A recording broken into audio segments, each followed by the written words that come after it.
India முழுவதும் பேசப்பட்ட மொழி தமிழ் மொழி.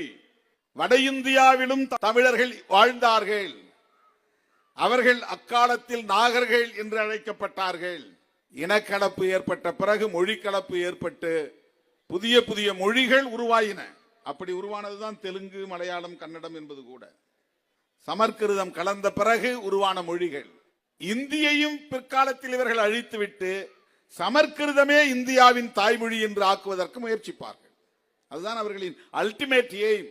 நாடாளுமன்றத்தில் தமிழ் பேசுகிறவர்கள் இருப்பதனால் தமிழில் இன்டர்பிரேஷன் சொல்லுவது சரி. மலையாளத்திலே ஒருவர் பேசுகிற போது பிற மொழிகளில் அது மொழியாக்கம் செய்யப்படும். அதை ஆங்கிலத்திலே இன்டர்பிரேஷன் என்று சொல்வார்கள், டிரான்ஸ்லேஷன் அல்ல.